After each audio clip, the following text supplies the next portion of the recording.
Hey guys, how's it going? I decided to knock out this quick review or semi-brief review. Just had to share some of my thoughts on Frank Miller's Daredevil, Man Without Fear graphic novel. I heard a lot about it, and I found out that Daredevil season 1 took a lot of inspiration from it.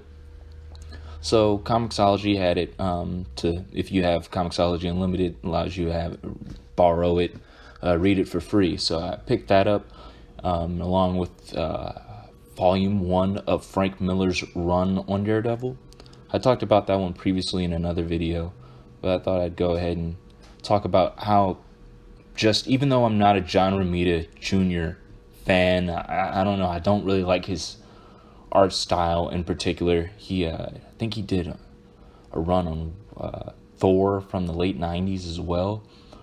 This one I was able to tolerate. Mainly, I think the inkers. John Romita has a good inker, it helps his art. I think that plays a big role in whether I'm able to tolerate it or not. But I've got to say, it's only a collection of, I think, five issues, right? But something about it, the way it's written, there's one thing I can't stand. It's wasted pages and fluff. This doesn't have it.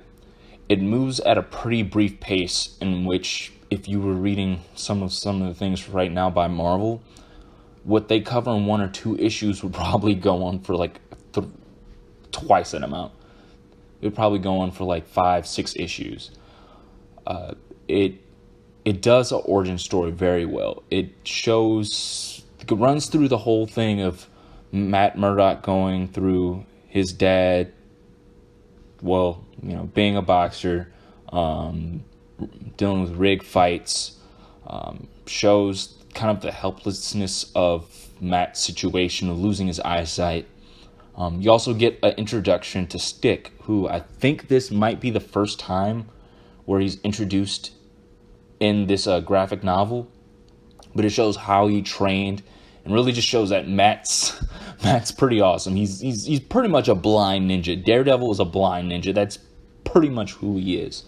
And it also shows him messing up and learning from his mistakes. I mean, there's a moment where his dad's killed because he doesn't throw a fight. He's tired of being the whipping boy and running the errands for these mobsters, and he wants to show his son that Murdoch's, even though they get beaten down, they don't give up. They keep on going. And because of that, Matt uses his training, because he's still a kid. He's in high school. He's a teenager, and he goes and gets revenge. Matt's pretty laid back when you see earlier issues, or seeing him as being Daredevil for a good while. He always wants to stick to the law. He always wants to, even if there's, even when you have Bullseye in later issues, or earlier issues, I guess I could say, in Daredevil's run, he tries to rehabilitate these guys, kind of like Batman. He doesn't believe in killing. But in this one, he accidentally kills somebody because he goes after one of these mobsters that pretty much beat his dad to death. And he lets his anger get the better of him and accidentally knocks a woman out of a window and kills her. I was thinking, well, maybe it will save her in time. That does not happen. And it shows that this mistake he makes, there's consequences, but it also really develops him as a character and why he does what he does. He let his emotions get ahead of him, and because of that, someone lost their life, and he has to deal with that. And he learns from that, and he tries to become a better person. You meet Elektra in one of the issues before she becomes, the ninja that we know, before she becomes this assassin.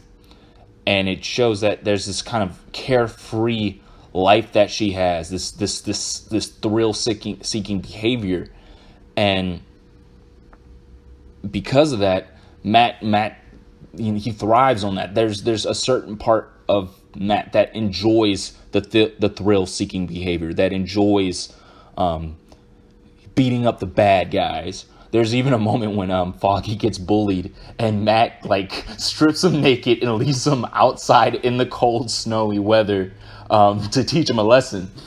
It shows that there's this rebellious streak that you kind of see in earlier Frank Miller's run and in Charles Schulz's run, Mark Waid's run, but they really just show that he kind of goes off the deep end. It shows that he's not the trained superhero that we know now. Even in a Spectacular Spider-Man, Web of Spider-Man, when there's the Sin Eater, a storyline, I forget what the detective name is that gets killed, and Peter Parker goes after the guy, the Sin Eater that kills her, and Daredevil's like, we can't do this, we can't kill the bad guys, and he's like, he killed her in cold blood. But it shows that he's made these mistakes too. He's made these errors by letting himself just go off the deep end and trying to get the bad guys, or Matt trying to follow after Elektra, because Elektra was his first love. And it kind of has this thing where Matt gets dragged through the mud. Every person that he's fallen in love with, Karen Page, Elektra, even other characters, and how they tend to end badly. But Elektra was his first love, and he never quite got over that. Later on, he ends up going back to New York after he, graduates college and becomes a lawyer. And he meets, I forget this girl who ends up, not living, but is her secret hideout of the old gym that his dad used to train in. Matt's dad used to train in. And he kind of takes a liking to her, training her and, exercising, all this type of things. Kind of like a little sister or daughter, like a surrogate parent. And she ends up getting trapped in this situation where you meet the Kingpin. You meet the Kingpin, and he plays an important role in here, but it's not a big role. Because keeping in mind, this graphic novel is a prequel. It leads up to him. He doesn't even wear the Daredevil costume into the very end. It's like the last 2 pages of the graphic novel. So if you've seen Daredevil season 1, that's pretty much what this graphic novel is.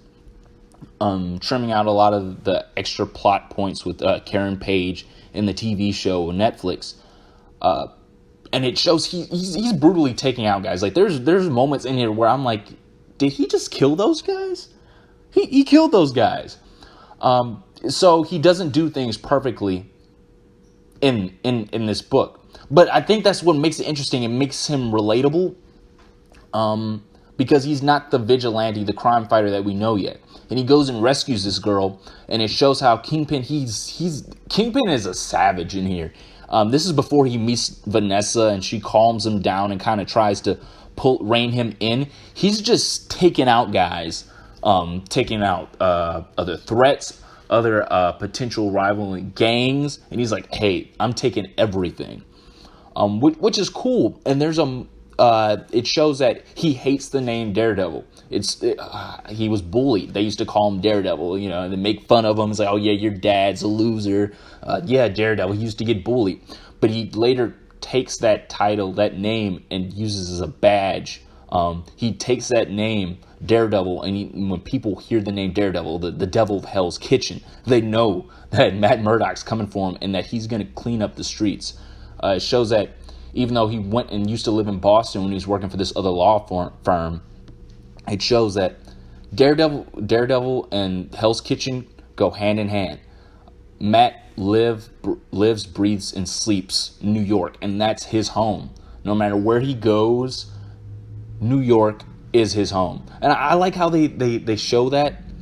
And even when he threatens to take out one of these guys that kidnapped this girl, he's like, look, I don't want to kill you, but you need to stand down. And he's like, who are you? He's like, I'm Daredevil. I'm Daredevil. And in that moment, Of course, he's wearing, a jogging pants, a black mask, kind of the same costume that you see in the Daredevil season 1, which they really did take a lot of inspiration from this, and that's not bad because it's really good. And I've got to say, like I mentioned before, I'm not a John Romita Jr. fan.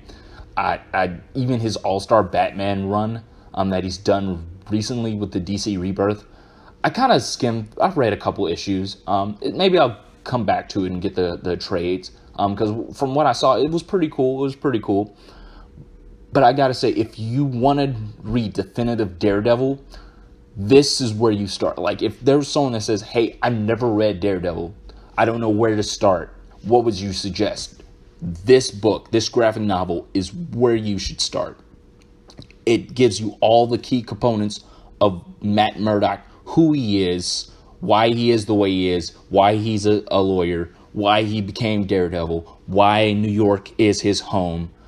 All this condensed together shows you who Daredevil is. And that's what I got to say. 5 issues, you know who Daredevil is. Even if you haven't read anything else, you don't have to read anything else. If you're new coming in and you like, "Hey, I don't know anything about this character," what do you suggest? This is what I would suggest. This is what you read. Frank Miller, he's had, there's been certain books that, haven't been the greatest. Dark Knight Master Race, I kind of skimmed through. It wasn't that good. Dark Knight 2 wasn't really good. But this is Frank Miller at his finest as a writer. And it shows how even certain characters, Daredevil is not the X-Men. He's not Spider-Man. He's not Iron Man. He's not Captain America. But this shows how if a writer is competent at what he does and he actually really likes writing who he's writing, the book can be good. The character can be complex. He can be relatable. He can be an interesting character. And I wish writers would understand that She-Hulk can be a fun character. I know I constantly bring up She-Hulk, but I really like John Byrne's run. It's really funny. I've read a couple issues. I've been meaning to get the trade, the She-Hulk trade, with just a collection of all John Byrne stuff. I've been meaning to go ahead and get certain other trades with Iron Man. The Armor Wars seems really cool. I've gotten some of Iron Man's stuff from the 90s, which has been pretty fun with War Machine. But yeah, I don't know, there's something about it. And it was funny because I was reading it yesterday and I blitzed through it. Like I was looking over taking care of a family member, but I was sitting there and I was reading and I was like, okay, I'll stop here, do something else. And then it would end and it left me wanting more. I'd finished one issue and I was like, okay, well, I got to see how this ends. And I was like, okay, I'll stop here. Oh no, Elektra, we get to get first mentions of Elektra and Matt's relationship. Okay, well, I got to keep on reading. And then a character that would be introduced. Oh, okay, Kingpin shows up. Well, I got to see how this ends. And before I knew it, I read through the whole thing. And that's when you know it's a good book. When you just keep on reading, it's like pretty much like Netflix. You binge through it. So yeah, if you have not read this, go ahead, give it a shot. It's on Comixology. So if you have Comixology Unlimited, you can borrow it. If you want the hard copy, this is something. Even though sometimes you're on limited space because of particular book, or like, hey man, I'm getting all these comics, I'm running out of space. This is something. Some things you go and get it digitally. This is something. Pick this up if you can get this.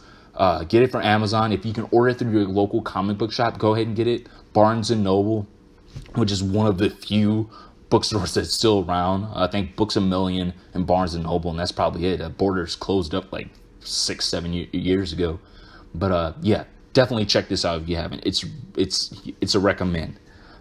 Okay guys, I'll catch y'all on the next. I think I've probably done enough rambling and raving on this book. So take care. Go ahead and pick up some comics.